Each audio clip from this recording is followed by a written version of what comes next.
¿Qué harías si lo único que tienes también es lo único que puede salvar a otro?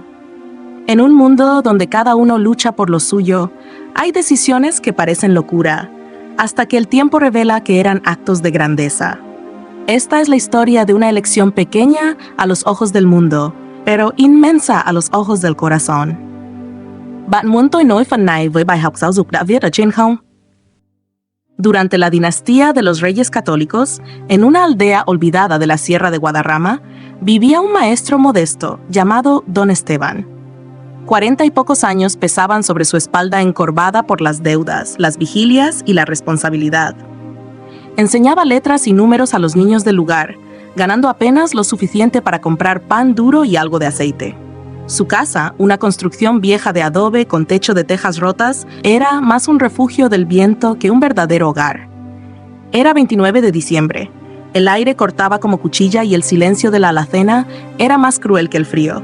Ni una espiga de arroz, ni un trozo de pan. No había carne, ni vino, ni siquiera una vela para encender ante el altar de sus antepasados. Pero lo que más les quitaba el sueño era la medicina. Su madre, postrada en una cama, gastaba las noches tosiendo con una tos seca, desquiciante, que hacía retumbar las paredes y oprimía los corazones. Cada estallido de tos era como un martillo que golpeaba la conciencia de Esteban. No tenían con qué aliviarla. No tenían nada. Esa noche, él y su esposa se sentaron junto al fuego apagado. No hablaron, solo escucharon. La tos, el viento, el hambre y los pensamientos como cuchillos. En toda la casa quedaban dos cosas con valor. Un colgante de jade que había sido herencia familiar desde los tiempos de Al-Ándalus y una pulsera de plata, regalo de bodas de su esposa, pulida por los años y los recuerdos. Ninguno quería desprenderse de ellos, pero más pesado era ver a la madre marchitarse entre suspiros sin fuerza. Esteban miró a su esposa, luego a su madre. Tragó saliva. Amor mío, mañana al alba bajaré a Segovia. Empeñaré el jade y tu pulsera. Compraremos medicina para mamá, un poco de arroz, algo para no recibir el nuevo año como mendigos ante la muerte. Su esposa tomó la pulsera entre sus manos, la acarició como quien toca un pedazo de alma. Le temblaban los labios, pero la decisión estaba escrita en los ojos agotados de su esposo y en el aliento entrecortado de la anciana. Haz lo que debas, pero vuelve, no tardes, que los cielos te guíen. Antes del primer canto del gallo, Esteban ya caminaba envuelto en su capa raída, con los objetos guardados al pecho y el corazón lleno de resoluciones. El camino hacia Segovia cruzaba las montañas, heladas y silenciosas. Al llegar a un paso conocido como el Robledal del Silencio, donde los árboles se alzan como testigos mudos del invierno, algo lo detuvo en seco. Una figura oscilaba bajo un roble. Era un hombre colgado de una cuerda, el rostro amoratado, los pies aún moviéndose como últimos intentos de aferrarse a la vida. Esteban no pensó. Corrió. Subió como pudo, arañándose con las ramas, y con manos heladas desató el nudo. El cuerpo cayó pesadamente entre la escarcha. Esteban se arrodilló, buscó pulso, nada, le abrió la boca, le presionó el pecho, gritó, golpeó con suavidad su rostro. Pasaron segundos eternos. Entonces, un jadeo, un sonido áspero. Y como quien regresa del más allá, el hombre abrió los ojos. Comprendió que le habían salvado la vida. Se cubrió el rostro con las manos y se derrumbó en un llanto seco, contenido, como quien no ha llorado en meses por miedo a perder el último hilo que lo sostiene. Hermano, ¿qué sombra tan negra te empujó a esto justo en la víspera del Año Nuevo?, le preguntó Esteban, aún jadeando del esfuerzo. El hombre levantó la mirada, los ojos inyectados de miedo. El cuello le temblaba como si la soga aún le apretara el alma. Mi madre enfermó el invierno pasado, dijo con voz apagada. Para salvarla, me vi obligado a pedir prestado a don Lucas, el prestamista de Valladolid. Me dio 5 onzas de plata. Juré devolverlas en 6 meses. Pero los intereses se triplicaron como si fueran serpientes. Hoy me exige 10 onzas. Si no pago antes del anochecer, sus hombres me romperán las piernas y se llevarán a mi mujer y a mis 2 hijos. Dijo que los vendería como criados a Toledo. No podía permitirlo. Prefería morir antes de ver a mi familia pisoteada por esa miseria. La confesión le quebró la voz. Se desplomó otra vez, como si todo el peso del mundo le cayera en ese instante sobre la espalda. Esteban lo miró y un torbellino se desató dentro de él. Se llevó la mano al pecho. Allí, envuelta en un trozo de lino, estaba la pulsera de plata, lisa y fría, como el juicio final. Hizo el cálculo en silencio. Esa pieza pesaba justo lo que aquel hombre necesitaba para saldar su deuda. 10 onzas. Ni más ni menos. Era la dote de su esposa, lo único que ella había traído de su familia. Y sin embargo, allí estaba un hombre al borde del abismo. Una familia entera pendía de ese hilo. Esteban tragó el nudo que se formaba en su garganta. Pensó en su madre, pensó en su esposa. Y pensó en algo más grande que todo eso, la justicia del cielo. Sin más palabras, sacó la pulsera, la depositó en la mano del desconocido. «Toma, vale lo que necesitas. Corre, paga esa deuda, que tu familia no sufra por culpa de tu desesperación. Pero escúchame bien, no vuelvas a mirar la muerte como una salida, que tu alma recuerde esta noche como un renacer, no como una huida». El hombre miraba la joya como si no fuera real, como si sus dedos no merecieran sostener algo así. Se arrodilló, rompió en llanto otra vez y se inclinó, golpeando el suelo con la frente, temblando como una llama al viento. Este favor no lo olvidaré jamás. Dime tu nombre, ¿dónde vives? Déjame devolvértelo algún día». «No», lo cortó Esteban con voz firme mientras lo alzaba. «No quiero nada. No digas mi nombre, solo ve, corre. El tiempo no espera, y el infierno que te pisa los talones no perdona la demora». El hombre, sin fuerzas para discutir, inclinó la cabeza una última vez, y se fue. Corría con torpeza, entre sollozos, pero con un nuevo brillo en los ojos, como si alguien hubiera puesto una chispa de esperanza en su pecho donde antes solo había cenizas. Esteban lo vio desaparecer entre los robles. Se quedó en silencio unos segundos. El viento helado rozaba su rostro, pero no lo sentía. Algo dentro de él ardía, algo entre el orgullo y la culpa. Se sacudió el polvo, se ajustó la capa y reanudó su camino hacia Segovia. Al llegar a la ciudad, caminó hasta una vieja casa de empeños en la calle Mayor. El tasador, un hombre flaco y con dedos de araña, examinó el colgante de jade con detenimiento. Lo miró a contraluz, lo frotó con un paño, lo pesó. Finalmente lo valoró en 15 onzas. Esteban aceptó en silencio. Con ese dinero fue directo a la botica de la Plaza del Azoguejo. Compró las medicinas que su madre necesitaba, exactamente 5 onzas en remedios. Luego, con calma, se dirigió al mercado.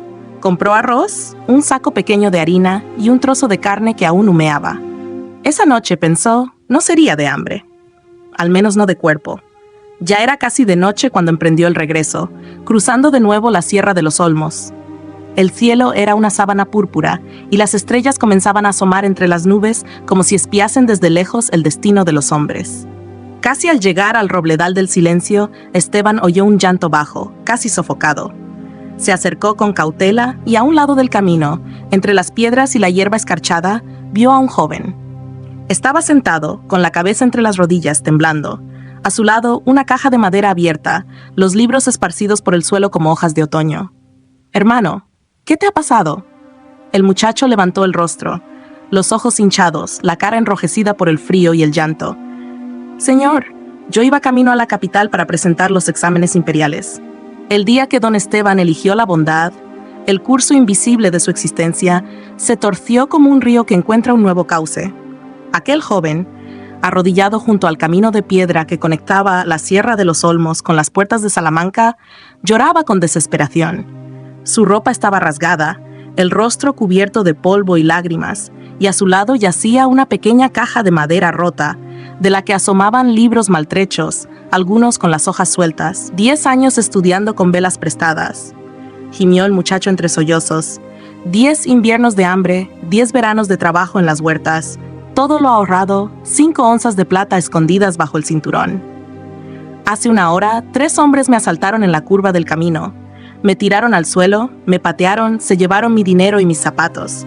Ya no puedo volver, no puedo, no tengo cara para enfrentar a mi padre, ni a mi maestro, ni a mí mismo». Esteban lo miró en silencio. La voz del joven tenía la misma cadencia que los gritos silenciosos de su propia juventud. Él también había soñado con un examen imperial que nunca llegó. También había sentido el peso de la pobreza como una piedra atada al alma. Llevó la mano al interior de su abrigo. Aún quedaban 5 onzas de plata, las que había guardado con esmero tras empeñar su colgante de jade. Eran para la medicina. Eran para su madre. Eran para que esa tos seca no la devorara del todo. Dudó. Su mente calculaba, su corazón latía con fuerza, todo dentro de él tiraba en direcciones opuestas, pero sus dedos ya habían tomado la decisión antes que su razón. Sacó las monedas, las limpió con un paño y las puso en la mano temblorosa del muchacho. Aquí tienes. Ve, preséntate al examen. No permitas que el destino te robe la semilla que sembraste con tanto esfuerzo. Lo que has perdido no es el final, solo una prueba. Corre, hijo. Corre antes de que el portón de la universidad se cierre para siempre. El joven miró las monedas como si fueran brasas encendidas. Las sostuvo con miedo, con reverencia, con gratitud. Luego se inclinó, tocó la tierra con la frente y se echó a correr cuesta abajo, sin mirar atrás, con el alma encendida. Esteban lo siguió con la mirada hasta que desapareció entre los árboles. Sintió que algo dentro de él se vaciaba. El pecho le pesaba, las piernas le dolían, pero en su interior había una calma distinta, una que no venía del cuerpo. Solo llevaba consigo el paquete con los remedios, un saco pequeño con arroz y harina y un trozo de carne. Ya no quedaba plata. El viento comenzaba a soplar con más fiereza, y la noche lo envolvía todo en una negrura absoluta. Al llegar a la vieja ermita del Señor de la Tierra, un templo abandonado a un costado del camino, al que nadie rezaba desde hacía décadas, decidió entrar. Una puerta descolgada, el techo quebrado, las paredes manchadas de humedad. Dentro, el altar estaba volcado, y la estatua del dios cubierto de polvo y telarañas, con el rostro partido por una grieta que le cruzaba desde la frente hasta el mentón. Esteban se quedó en pie unos instantes, mirando ese retrato de abandono. Sintió un nudo en la garganta. Nadie recordaba ya al dios de esa tierra. Ni ofrendas, ni incienso, ni plegarias. Nadie. Y sin embargo, ahí seguía, testigo mudo de los siglos. Se acercó. Levantó la figura con ambas manos, la limpió con el borde de su abrigo. Reacomodó la mesa del altar, recogió del suelo el incensario de barro agrietado y lo colocó en su sitio. Salió, recogió un poco de paja del campo y tejió una pequeña estera. La puso frente al altar, se arrodilló y cerró los ojos. Señor de la tierra, no tengo oro, ni flores, ni incienso. Esta noche no le traigo más que el polvo de mis manos y el respeto de quien no olvida. Me llamo Esteban. Limpio este lugar porque usted también fue olvidado. No pido fortuna, ni larga vida, solo que no sufra más mi madre. Inclinó la frente hasta el suelo. Permaneció así unos segundos. Luego se puso de pie, acomodó el saco sobre su espalda y volvió a entrar en la noche. Ya pasaba de la medianoche cuando Esteban cruzó el umbral de su hogar en las afueras de Zamora. El viento serrano aún cortaba el rostro como cuchillas invisibles y su abrigo, raído en los bordes, apenas lograba contener el frío. Frente a la puerta, su esposa lo esperaba con los brazos cruzados y los labios morados de tanto esperar. Al verlo aparecer en la penumbra, dio unos pasos rápidos y antes de que pudiera decir palabra, lo abrazó con fuerza, como si el simple hecho de tenerlo de regreso fuera suficiente para borrar el cansancio de tantas noches sin dormir. ¿Las medicinas? ¿Trajiste algo para comer?, preguntó en voz baja, como temiendo la respuesta. Esteban asintió, pero sin levantar la mirada. No podía mirarla a los ojos. Tenía el rostro cubierto de tierra, las manos agrietadas y el alma desgastada. Le entregó la bolsa con arroz, un pedazo de carne envuelto en papel grueso y el paquete con los remedios. Tragó saliva antes de hablar. Lo esencial está aquí, pero el resto se perdió en el camino. ¿Me robaron o algo peor? No tengo cómo explicarlo. Ella no preguntó más. Su mirada se detuvo un instante en los hombros caídos de su marido, en sus ojos apagados y en el temblor leve de sus dedos. Luego, con la misma serenidad con la que se enciende una lámpara en la noche, levantó la manga de su abrigo y le limpió la frente con ternura. No importa, estás vivo. Y trajiste lo que realmente hacía falta. Ya encontraremos solución para lo demás. Ven, siéntate. Voy a preparar algo caliente. Sin una queja, sin un reproche. Solo comprensión. Lo tomó de la mano y lo llevó adentro, como si con ese gesto le recordara quién era, de dónde venía y por qué aún valía la pena resistir. Encendió el fuego, puso a hervir el arroz, cortó la carne en trozos pequeños y agregó las pocas hierbas que quedaban en la despensa. La casa, antes silenciosa como un mausoleo, comenzó a llenarse del aroma humilde de una cena que no prometía saciedad, pero sí dignidad. Mientras tanto, desde la habitación contigua, el sonido suave de la respiración de la madre de Esteban rompía la quietud de la noche. Ya no era el jadeo agónico de semanas atrás, era un ritmo más firme, más profundo. Esa misma noche, por primera vez en meses, la fiebre no subió. A la mañana siguiente pidió comer algo. Y a los pocos días, con la ayuda de su nuera, comenzó a caminar de nuevo. Las semanas transcurrieron como agua que corre limpia entre piedras. El invierno cedió al aliento tibio de la primavera, y con él regresó un visitante inesperado. Un carruaje detuvo su marcha frente a la humilde vivienda. De él descendió un joven vestido con traje oscuro, rostro brillante y paso firme. Era don Julián, el estudiante de la caja rota y los sueños robados. Había aprobado con honores el examen imperial en Madrid y con un ascenso rápido fue nombrado escribano en la audiencia de Valladolid. Regresó no solo a devolver las 5 onzas prestadas, sino con un sobre de cuero lleno de monedas nuevas.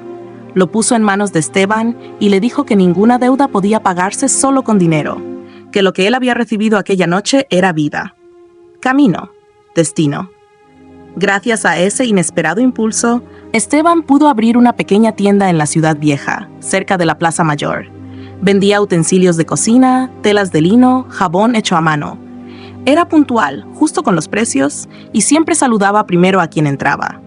Con el tiempo, los vecinos lo llamaban el maestro de las balanzas, porque su palabra pesaba tanto como su mercancía. El negocio creció, el nombre de Esteban se respetaba en el barrio, y la tranquilidad se instaló en su vida como un huésped definitivo. Pero la vida no había dicho su última palabra. Durante más de 2 décadas, su esposa y él habían vivido con la resignación de no poder tener hijos. Oraciones, remedios, médicos de Castilla y de León, todo había fallado. Ya no lo hablaban siquiera. Era una herida antigua, cubierta por el polvo del tiempo. Hasta que una mañana, cuando los ciruelos comenzaban a florecer en el patio, ella le anunció, entre lágrimas, que sentía algo distinto. Algo que no era fatiga ni enfermedad. Y meses más tarde, con los cabellos ya tocados por la nieve de los años, dio a luz a un niño robusto, de ojos brillantes y manos que parecían aferrarse al mundo. Esteban lloró como nunca antes, no por miedo ni por tristeza. Lloró como quien ha entendido por fin que lo sembrado en silencio sin esperar da fruto, que el universo observa, que lo que uno entrega en la oscuridad regresa, multiplicado, cuando menos se espera. Volvió muchas veces a aquel templo abandonado del Señor de la Tierra. Lo limpió, lo reparó, encendió incienso cada mes. No como quien espera bendiciones, sino como quien devuelve gratitud. No hablaba mucho en esas visitas. Solo barría y se sentaba un rato, con los ojos cerrados, escuchando el silencio. Y aunque sabía que la estatua seguía siendo de barro y la grieta aún cruzaba su rostro de lado a lado, también sabía que allí había empezado todo. No un milagro, no un favor divino, sino una elección, una decisión hecha en soledad bajo el frío con el corazón dividido, elegir el bien, aunque doliera, aunque costara, aunque nadie lo viera. Y eso en verdad fue el principio de toda su fortuna. En esta historia vemos reflejada la profunda enseñanza de que todo acto, palabra o pensamiento deja una huella en el universo y en el corazón humano. El joven que en su vida pasada cometió una acción cruel y egoísta, cortando sin piedad los brazos de una madre mendiga, renació con un destino marcado por la misma aflicción, la pérdida de sus brazos en esta vida. Esto nos recuerda que las acciones negativas no desaparecen con el tiempo, sino que siguen su curso natural, manifestándose como sufrimiento futuro. El karma no es castigo, sino una ley de causa y efecto. Si haces daño, recibirás dolor. Si siembras bondad, cosecharás bienestar. Sin embargo, también se muestra que el amor, la compasión y la práctica del bien pueden transformar el destino.